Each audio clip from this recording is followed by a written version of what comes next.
உண்மையின் தாயே இறைவா, இறை மகனே இறைவா, தூய ஆவி இறைவா, உம்மை புகழ்கின்றோ. அன்புருவான இறைவா, அகிலம் காக்கும் இறைவா, அமைதி அருளும் இறைவா, உம்மை போற்றுகின்றோம். நெஞ்சில் சுமக்கும் இறைவா, நீதியில் நிறைவே இறைவா, சுமை தாங்கியே இறைவா, புகழ்ந்து போற்றி ஆராதிக்கின்றோம்.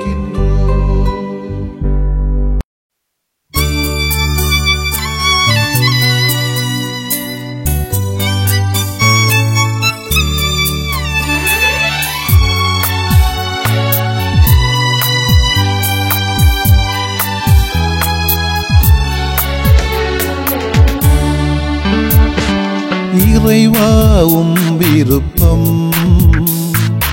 இரக்கம் இரக்கம் என்றார், இரக்கத்தின் பாதையில் எமை நடத்தும். இறைவாவும் விருப்பம்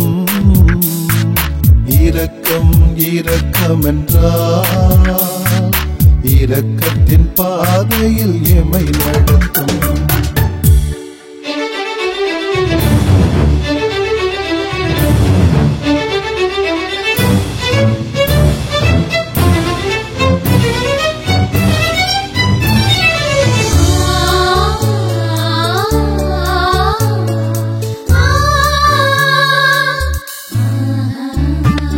பாசத்தின் உயிர் மொழி பாவிக்கு பதில் மொழி, மன்னிப்பின் மறுமொழி, மகிழ்வின் மனமொழி, உண்மையை கடந்திடும் உணர்வினை மதித்திடும் சாந்தத்தின் ஊரணி, சமாதான ஊற்றும் இறைவாவும் விருப்பம் இரக்கம் இரக்கம் என்றார், இரக்கத்தின் பாதையில் எமை நடத்தும்.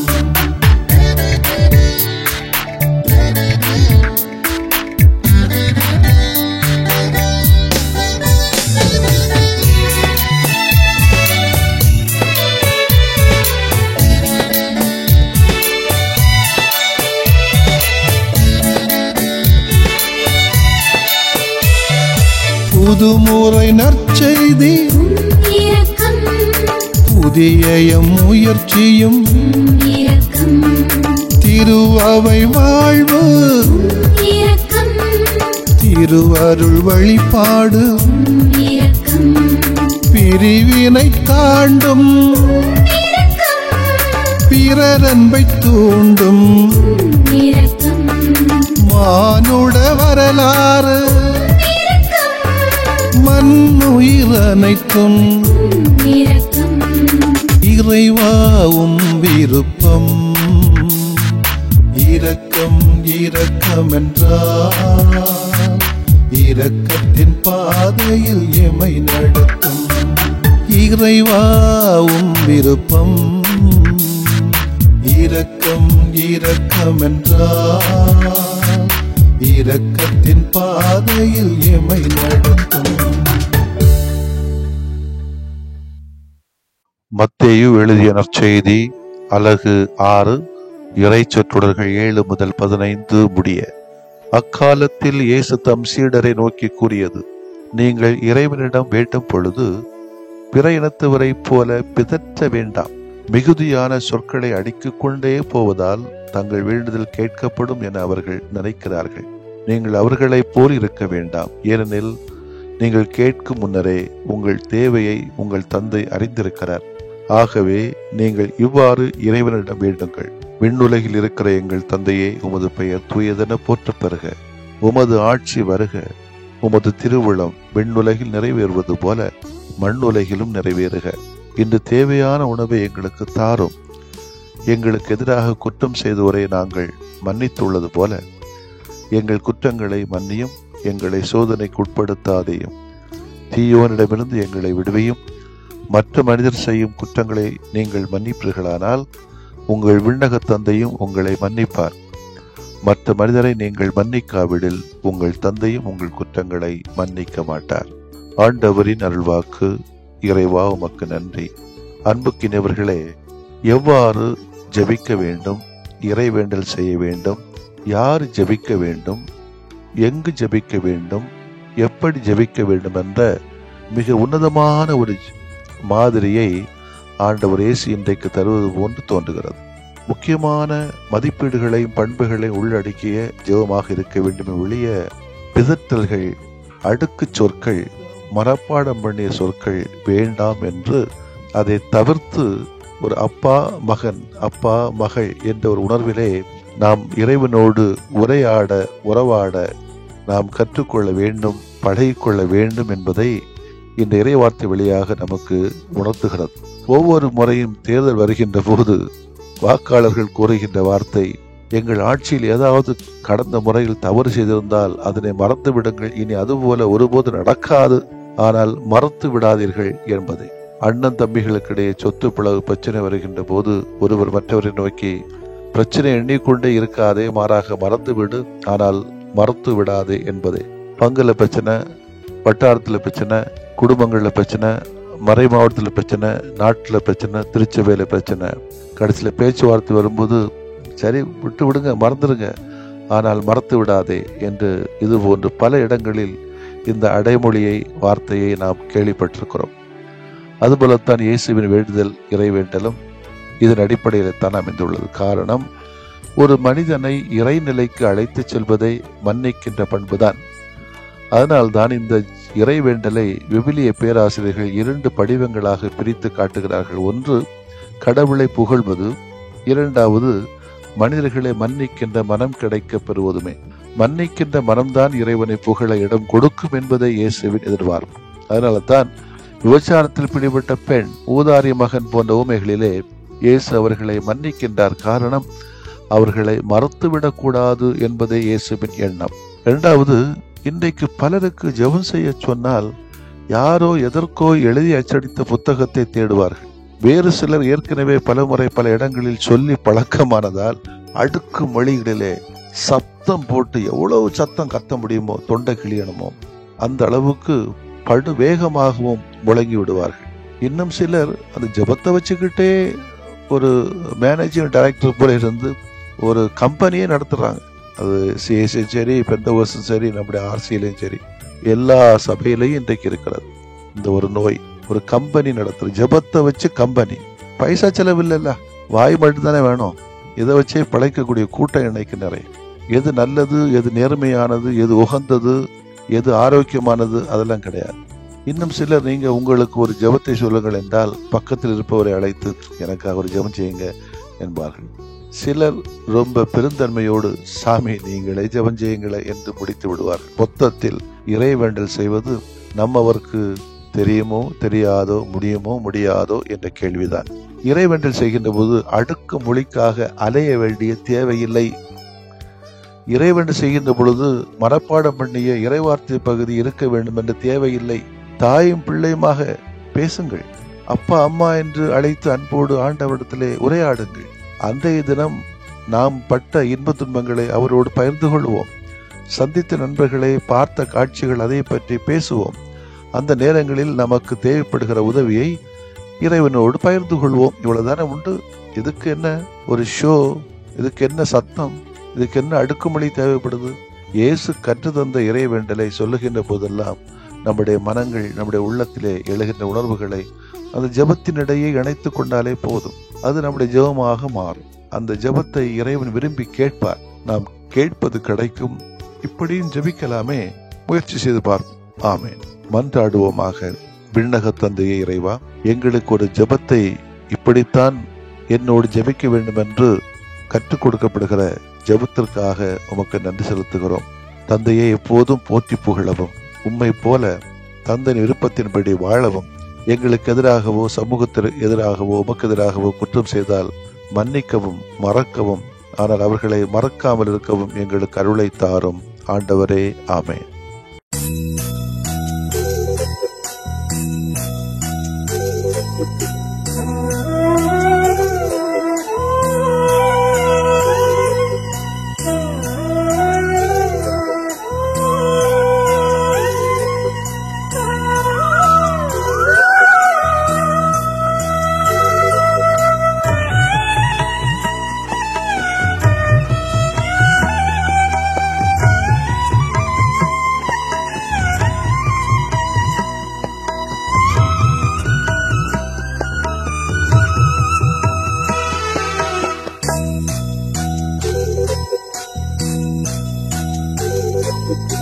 ஆண்டவரே, என் வேண்டல் கேட்டருள்வீரே. ஆறுதலாய் எனக்கு நீர் அடைக்கலமாகும். ஆண்டவரே, என் வேண்டல் கேட்டருள்வீரே. ஆறுதலாய் எனக்கு நீர் அடைக்கலமாகும். என் துயரம் எதுவென்று நீர் அறிவீரே. எனக்குதவி நீரென்று நம்பி வந்தேனே. ஆண்டவரே, ஆண்டவரே, என் வேண்டல் கேட்டருள்வீரே. ஆறுதலாய் எனக்கு நீர் அடைக்கலமாகும்.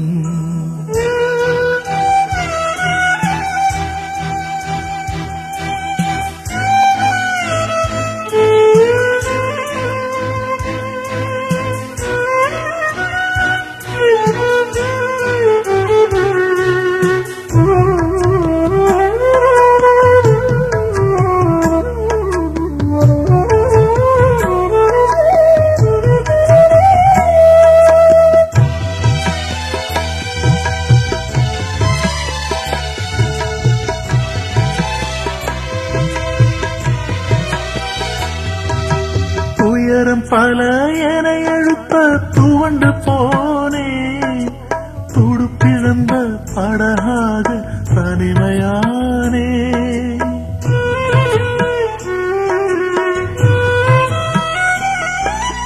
துயரம் பல என எழுப்ப துவண்டு போனே.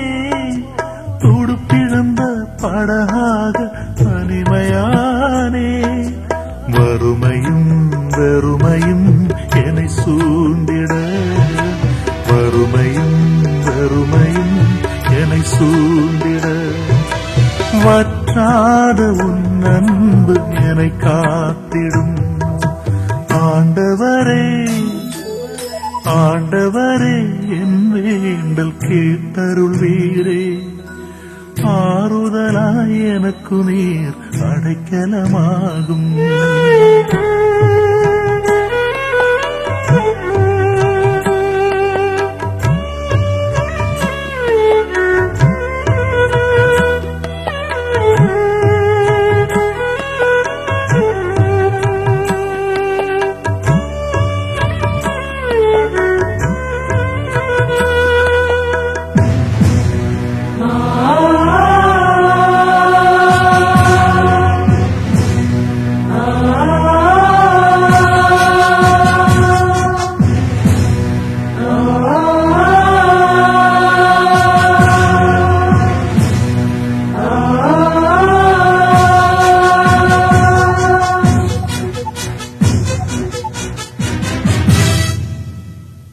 அநியாய செயல் கண்டு உள்ளம் அழுதேன்.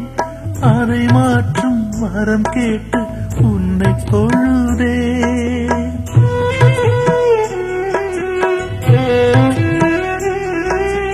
அநியாய செயல் கண்டு உள்ளம் அழுதேன். அதை மாற்றும் வரம் கேட்டு உன்னை தொழுதேன். நீதியும் நேர்மையும் எனில் வாழ்ந்திட. நீதியும்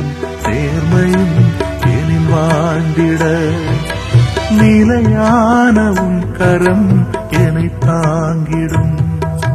ஆண்டவரே, என் ஆண்டவரே, ஆண்டவரே, என் வேண்டல் கேட்டருள்வீரே. ஆறுதலாய் எனக்கு நீர் அடைக்கலமாகும். என் துயரம் எதுவென்று நீர் அறிவீரே. எனக்குதவி நீரென்று நம்பி வந்தேனே. ஆண்டவரே, என் வேண்டல் கேட்டருள்வீரே. ஆறுதலாய் எனக்கு நீர் அடைக்கலமாகும்.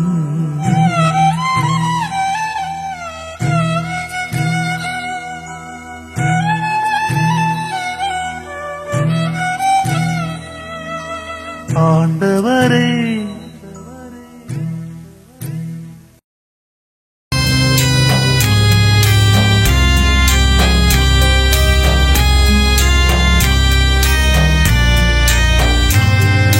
மாண்புயரிவருள்ளடையாளத்தை தாழ்ந்து பணிந்து ஆராதிப்போம். பழைய நியம முறைகள் அனைத்தும் இனி மறைந்து முடிவு பெறுக. புதிய நியம முறைகள் வருக. புலன்களாலே மனிதன் இதனை அறிய இயலா. குறைகள் நீக்க நம்பிக்கையின் உதவி பெறுக.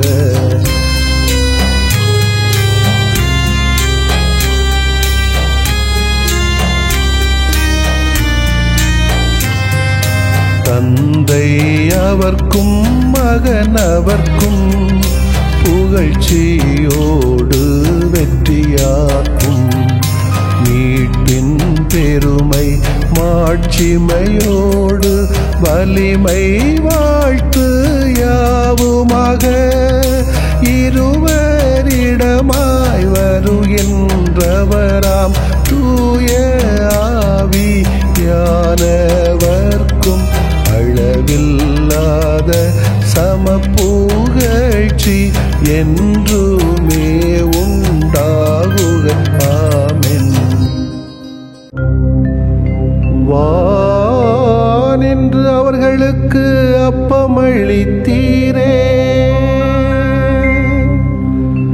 இனிமையெல்லாம் தன்னகத்தில் கொண்ட அப்பம் இதுவே. மன்றாடுவோமாக. இறைவா, இந்த வியப்புக்குரிய அல்வடையாளத்திலே உம்முடைய பாடுகளின் நினைவை எங்களுக்கு விட்டு சென்றீ. உம் திருவுடல் திருநத்தமாகியவற்றின் தூய மறைவருளை வணங்கும் நாங்கள் உமது மீட்பின் பயனை இடைவிடாமல் துய்த்து உணர்ந்து மகிழ அருள்வீராக. தந்தையாகிய இறைவனோடும் தூய ஆவியாரின் ஒன்றிப்பில் இறைவனா என்றென்றும் வாழ்ந்து ஆட்சி செய்கின்ற உம்மை மன்றாடுகிறோம். ஆமென்.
பொதுவாக பேண சொன்னாய், மகிழ்வாக வாழ்வை தந்தாய், நிலை வாழ்வை தேடச் சொன்னாய், சமநிலையில் வாழச் சொன்னாய், பொதுவாக பேணச் சொன்னாய்.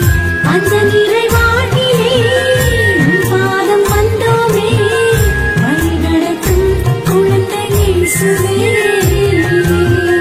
அந்த நிலை வாழ்விலே உன் பாதம் வந்தோமே, வழி நடக்கும் குழந்தை இயேசுவே. அற்புத குழந்தை இயேசுவே, அழைத்துச் செல்லும் எம்மையே, அற்புத குழந்தை இயேசுவே, இயேசுவே. அற்புத குழந்தை இயேசுவே, அழைத்துச் செல்லும் எம்மையே, அற்புத குழந்தை இயேசுவே, இயேசுவே. குழந்தை மனதும் கொடுத்து மகிழும் இதயம் தாருமே, குறைகளில்லா கரைகள் போக்கும் குணம் தாருமே. குழந்தை மனதும் கொடுத்து மகிழும் இதயம் தாருமே, குறைகளில்லா கரைகள் போக்கும் குணம் தாருமே.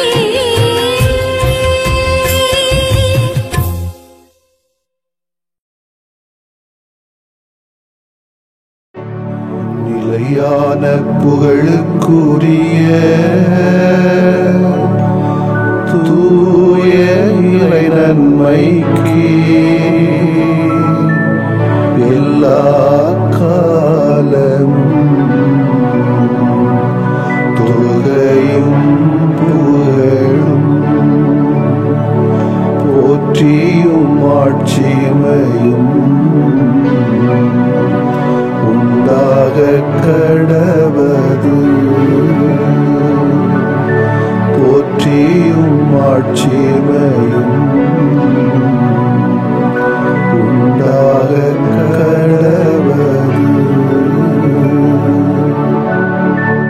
தந்தை, மகன், தூய ஆவியாரின் பெயராலே ஆமென்.